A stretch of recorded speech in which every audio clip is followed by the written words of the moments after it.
Telugu Desam party కుటుంబ సభ్యులందరికీ నా నమస్కారాలు, స్వాగతం, సుస్వాగతం. కొత్తగా కమిటీలోకి వచ్చిన వారందరికీ కూడా అభినందనలు, శుభాకాంక్షలు. 4 దశాబ్దాలుగా పార్టీ కమిటీలు నియామకం చేస్తున్నాను, కానీ ఇంత కసరత్తు ఎప్పుడూ నేను చేయలేదు. ఎన్నో వడపోతలు, ఎన్నో లెక్కలు, ఎన్నో ఈక్వేషన్లు చూసి మీ అందరికీ పదవులు ఇచ్చాం.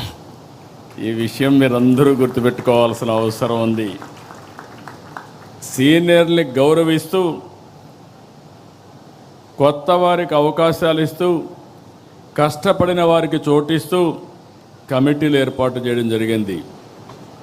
సీనియారిటీ, సిన్సియారిటీ, సోషల్ రీఇంజనీరింగ్తో దాదాపు 250 మందితో కమిటీలు ఏర్పాటు చేసుకున్నాం. అనుభవం, యువశక్తి, సమర్థత గీటురాయిగా పార్టీ కమిటీలు ఏర్పాటు చేశాం.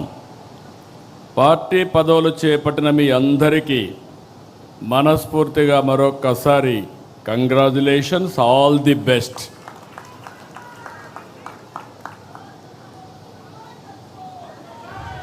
కొత్త టీంతో పార్టీకి కొత్త ఎనర్జీ రావాలి, కొత్త దిశ రావాలి. కార్యకర్తే అధినేత అనేది కేవలం స్లోగన్ కాదు, ఇది మన సిద్ధాంతం. ఆచరణలో చేసి చూపించాం. ఈరోజు వేదిక పైన చూస్తే ఒక మండల పార్టీ అధ్యక్షురాలని, ఒక క్లస్టర్ ఇన్ఛార్జిని పాలిట్ బ్యూరో మెంబర్గా చేయగలిగాం.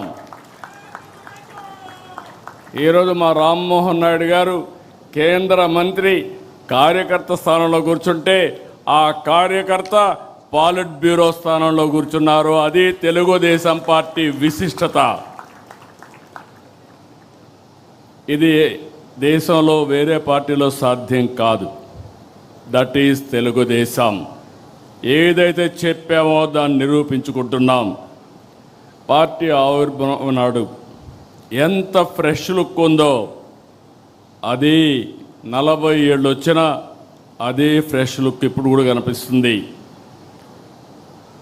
దేశంలో తెలుగుదేశం పార్టీ ముందు పుట్టిన పార్టీలు ఉన్నాయి, తర్వాత పుట్టిన పార్టీలు ఉన్నాయి. అయితే ఇంత పటిష్టమైన నిర్మాణం, బలమైన క్యాడర్ కలిగిన ఏకైక పార్టీ తెలుగుదేశం పార్టీ, వేరే పార్టీ లేదు. ఒక్క ఓటమితోనే రాజకీయ పార్టీలు చాపజుట్టేస్తున్నాయి, కాలగర్భంలో కలిసిపోతున్నాయి. కానీ గెలిచినా ఓడినా ఎప్పుడూ సగర్వంగా ఎగిరే జెండా మన పసుపు జెండా. 44 ఏళ్ళలో అనేక సంక్షోభాలు, సవాళ్లను చూశాం. కానీ మన పసుపు జెండా పౌరుషం మాత్రం ఎప్పుడూ తగ్గలేదు, ఎప్పుడు ఎవ్వరూ తగ్గించలేరు. తెలుగుదేశం పార్టీ కార్యకర్తలు ఎప్పుడూ మీసం మెలేసే నిలబడతాడు తప్ప ఎవ్వడికి భయపడడు, తల వంచడు. 4 దశాబ్దాల మన ప్రస్థానం అద్భుతంగా సాగింది. తెలుగుదేశం పార్టీ శాశ్వతం. తెలుగు జాతి ఉన్నంత వరకు తెలుగు వారి గుండెల్లో ఉండేది ఏకైక తెలుగుదేశం పార్టీ.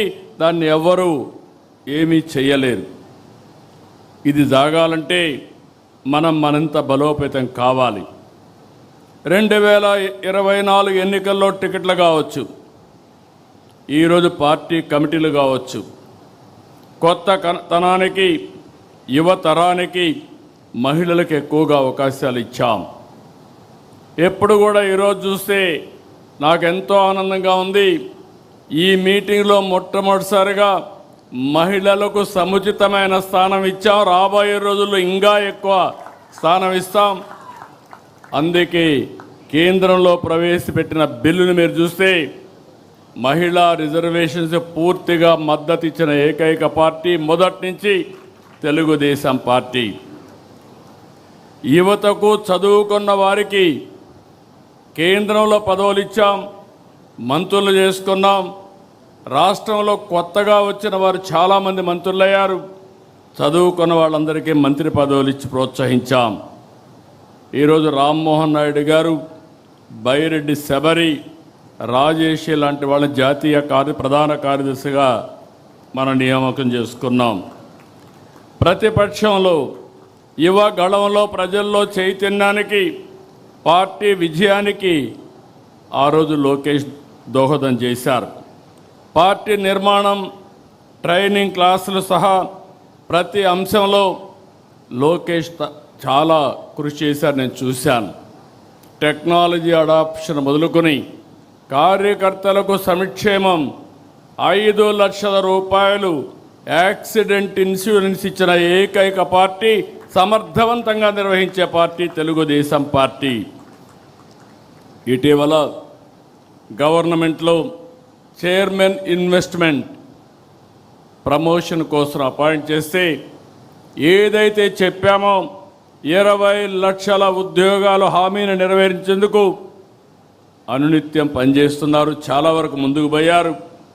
నిన్నే ఆర్సెలర్ మిత్తల్, ఎస్టర్డే గూగుల్, ఇలాంటి ప్రతిష్టాత్మకమైన కంపెనీలు, వరల్డ్ బెస్ట్ కంపెనీస్ అన్నీ ఆంధ్రప్రదేశ్కి వచ్చాయంటే అది లోకేష్ చూపించిన చొరవ అని చెప్పి కూడా నేను మీకు తెలియజేస్తున్నా.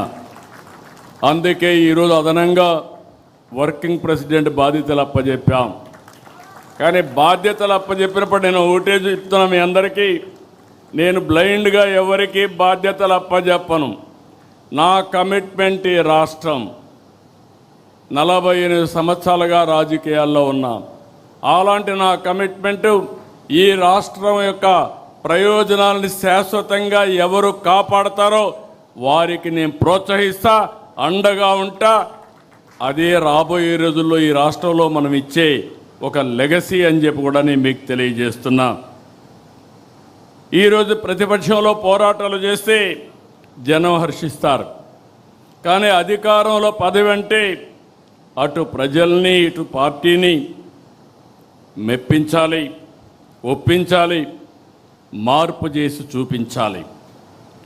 మీ పనితీరుపై నమ్మకంతో పార్టీ ఇచ్చిన పదవికి న్యాయం చేయండి. అందరితో సమన్వయం చేసుకోండి. నిర్ణయాలు తీసుకుని పార్టీని ఎక్కడికక్కడ ముందుకు నడిపించడంలో అందరూ కూడా ముందుకు పోవాల్సిన అవసరం ఉంది. ప్రతి పోలింగ్ బూత్లోనూ మనం బలపడాలి. కొత్తగా తీసుకొచ్చిన క్లస్టర్ యూనిట్ బూత్ని మనం బలోపేతం చేయాలి. ఓట్ల శాతం పెరగాలి. మీరందరూ బ్రహ్మాండంగా పనిచేస్తున్నారంటే 2024లో వచ్చిన ఎన్నికల్లో వచ్చిన ఓట్ల కంటే ఎక్కువ సాధించగలిగితే అప్పుడే మీరు సమర్థవంతంగా పనిచేసినట్టు. ఇది మీ అందరికీ గీటు రాయి, ఇదొక ప్రతిష్టని మరొకసారి మీ అందరికీ విజ్ఞప్తి చేస్తున్నా. సవాళ్ళు ఎన్నో ఉంటాయి. 24 ఎన్నికల ముందు పరిస్థితులు, ఎన్నికల ఫలితాలు అన్నీ మీకు తెలుసు. కార్యకర్తలు, నాయకులు ఎన్నో పోరాటాలు చేశారు, ఎన్నో త్యాగాలు చేశారు, ఎన్నో ఇబ్బందులు పడ్డారు.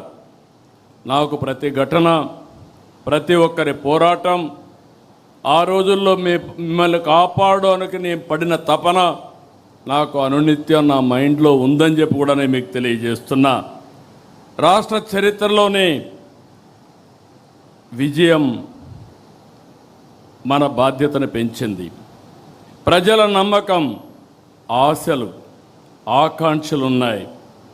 అందుకే ప్రతిరోజు ఒక దీక్షతో, ఒక లక్ష్యంతో, ఒక పవిత్రమైన యజ్ఞం కోసం పనిచేస్తున్నాం.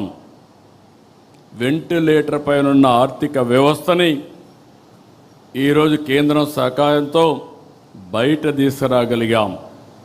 మన అనుభవంతో అనునిత్యం ఏ విధంగా పనిచేయగలుగుతామో పనిచేసుకుంటూ ముందుకు పోయాం.